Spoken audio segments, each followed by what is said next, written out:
Let's start our 11th chapter, Sunita in a Space. There is a conversation between Uzaira and Sashmir. These are the two children. They are playing with a globe. While they are playing to each other with the help of globe, they are talking to each other. Uzaira replied that, "Do you know that Sunita Williams is visiting to our school tomorrow? I have heard that she has spent more than 6 months in space. Looking at the globe, look, here is America, Africa, and where is the space?" replied Sashmir. "The sky, stars, sun, moon, they are all in the space." Sashmir again replied that, "Yes, I know, Sunita Williams went in a spaceship. Then I saw TV that she could see the earth from there, and from there earth looked like this globe. If our earth look like the globe, then where we are?" Sashmir have a question in his mind. Then Uzaira take a pen and point out the places it on the globe and replied that, "This is a India. If we are here like this, we would all fall off. I think we must be inside the globe." Again Sashmir replied. Uzaira then tell him that, "If we are inside, then where is the sky, the sun, and the moon, and the stars? We must be on the globe, and all the seas, oceans, and also these are on the globe. Lower part of the globe, see the Kashmir." And replied that, "You mean to say that no one stay here at the lower region of the globe?" Then Uzaira also replied that, "People live here too, Brazil and Argentina. These are the countries are here. Are the people there standing upside down? Why don't these peoples fall off?" The question also arises in Kashmir's mind. Yes, it looks strange, isn't it? And this blue part must be sea. Why doesn't the sea and water fall off? Again, Uzaira replied, "There is a question arises in the mind of these two children, and they were talking to each other because both are curious to visit the Sunita. It is a astronaut." आता या भागामध्ये Sunita Williams जी अंतराळवीर आहे, तर तिच्याविषयी किंवा तिने ज्या स्पेसमध्ये असताना जो काही तिचा प्रवास आहे त्याच्याविषयी त्याचं वर्णन या पाठामध्ये आपण त्याची माहिती घेणार आहोत. इथं दोन मुलं आहेत, उझैरा आणि सश्मीर. दोघंही पृथ्वीच्या गोलासोबत खेळत असतात आणि खेळता खेळता ते दोघांशी एकमेकांशी बोलत असतात. त्या नकाशावरती त्या जो का पृथ्वी गोल आहे, सगळ्या देशांचे नकाशे त्या गोलावरती असतात. आणि नंतर उझैरा बोलायला सुरुवात करते सश्मीरच्या सोबत की सुनीता आपल्या शाळेमध्ये, सुनीता विल्यम्स जी आपल्या शाळेला उद्या भेट देणार आहे, आणि मी तिच्याविषयी असं ऐकलं आहे की तिने जवळपास 6 महिन्यापेक्षाही जास्त कालावधी तिने अंतराळात घालवला आहे, स्पेसमध्ये घालवला आहे. सश्मीर त्या ग्लोबकडे बघतो आणि इथे या ग्लोबवरती अमेरिका, आफ्रिका अशासारखे देश त्याला दिसतात. तर मग अजून परत तो विचारतो, तर स्पेस कुठं आहे, अंतराळ कुठं आहे? हे जे काही आकाश आहे किंवा तारे आहे, चंद्र, सूर्य, हे जे काही सगळे ग्रह आहेत, जे प्लॅनेट्स आहेत सगळे, ते कुठे आहेत? तर स्पेसमध्ये आहेत, अंतराळामध्ये आहेत. मग त्यावेळेस सश्मीर म्हणतो, सुनीता विल्यम्स ह्या स्पेसशिपमधून अंतराळामध्ये गेली आणि हा जो TV शो आहे मी पाहिला, आणि त्यावेळेस ती स्पेसशिपमधून जाताना तिथून वरतून तिने ही जी काही पृथ्वी आहे, पृथ्वीचा गोल आहे, आणि हा पाहिला तिने. आणि ज्यावेळेस ती वरतून बघत असताना ही जी पृथ्वी, आपण जसा पृथ्वीचा गोल बघतोय आत्ता, तसंच तिला हा जो गोल अंतराळामधून दिसला असेल. हा जो गोल आहे, ह्या पृथ्वीच्या ग्लोबसारखा आपण जो बघतोय तो गोलाकार दिसत असेल, तर मग आपण कुठे राहतो असेल? त्यावेळेस उझैरा त्याला पेन घेऊन सांगते की या ठिकाणी आपण इंडियामध्ये राहतो, भारत या ठिकाणी आहे, आणि ज्या ठिकाणी भारत आहे त्या ठिकाणी पेन ठेवून सांगते की या ठिकाणी आपण आहोत. तर मग सश्मीरच्या मनामध्ये प्रश्न पडतो, तर आपण इथे आहोत ह्या ग्लोबवरती, तर मग आपण खाली का नाही पडत? मग आपण कदाचित आपण ह्या पृथ्वीच्या मधल्या भागामध्ये असू. परत अजून ती त्याच्यावरती रिप्लाय देते की आपण पृथ्वीच्या मध्ये नाही, तर आपण पृथ्वीच्या वर आहोत. हे जे काही पृथ्वीच्या भोवताली वातावरण आहे आणि जो काही निळा भाग आहे तो समुद्राचा भाग आहे. आणि परत ह्या मुलांच्या मनामध्ये प्रश्न पडतात की हे जे पाणी आहे का नाही पडत खाली, किंवा आपण खाली का पडत नाही? आणि पृथ्वीचा गोल ते दोघंही निरीक्षण करत असताना त्या पृथ्वीच्या खालच्या तळाच्या भागाला, पृथ्वी गोलाच्या तळाच्या भागाला त्यांचं ते निरीक्षण करतात.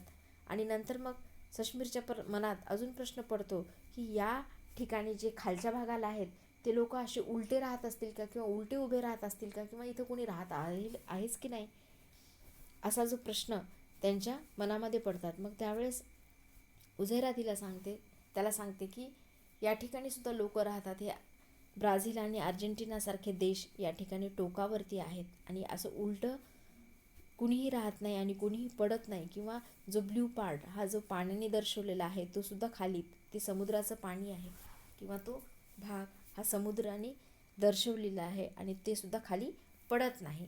पण त्यांच्या ह्या मनामध्ये, उझैराच्या पण मनामध्ये नंतर प्रश्न पडतात की हा जो ब्ल्यू पार्ट आहे हा तो सी आहे, पण मग पाणी का पडत नाही? असे असंख्य प्रश्न ह्या दोघांच्या मनामध्ये पडतात.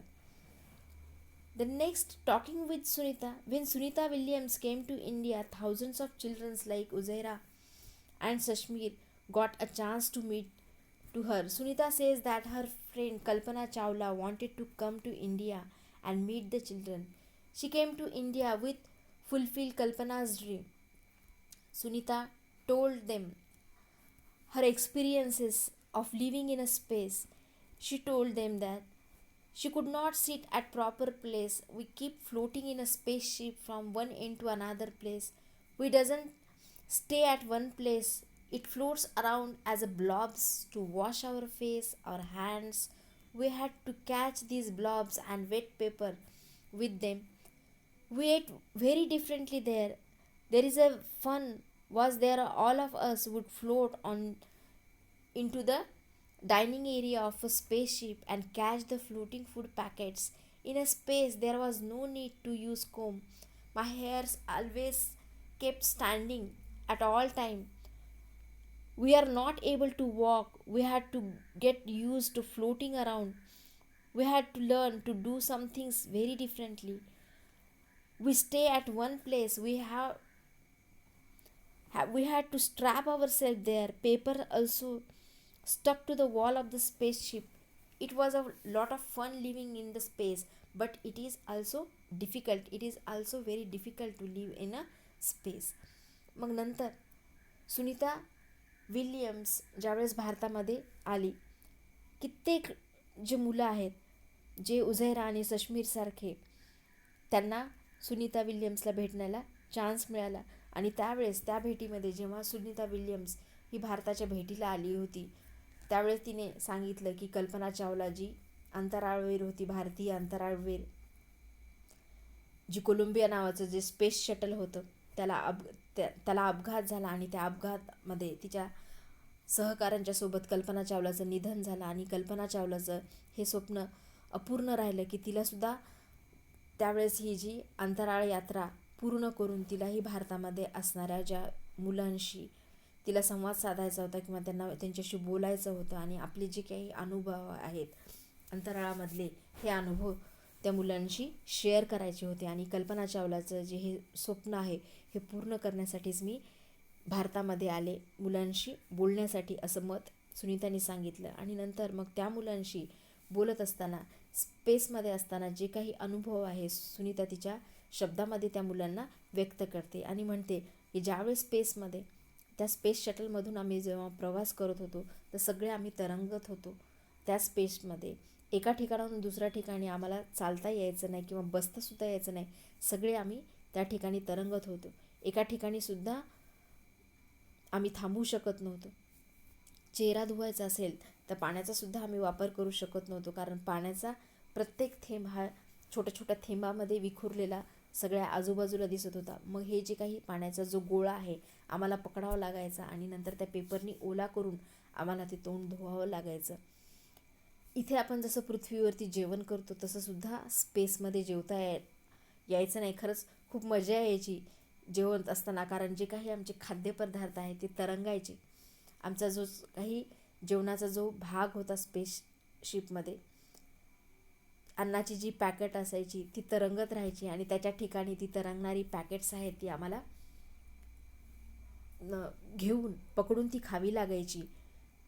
सुनीता अशाच पद्धतीने एका पुस्तकामध्ये तिने सांगितलेलं आहे की सुनीताचा जो अनुभव आहे, एकदा स्पेस वॉक करत असताना सुनीता तिच्यासोबत असणारे जे काजू आहे तिला खाण्यासाठी ती तिच्या पॉकेटमध्ये घेऊन गेली आणि मग ती सहजपणे काजू तोंडात टाकण्याचा प्रयत्न करते, तर तो काजू समोर असणाऱ्या अंतराळात तरंगत राहतो आणि एक काजूचा तुकडा पकडण्यासाठी सुनीताला कितीतरी मेहनत करून तो काजू खावा लागला होता. अशा पद्धतीने हे जे खाणंसुद्धा त्या लोकांसाठी हे अवघड गोष्ट होती.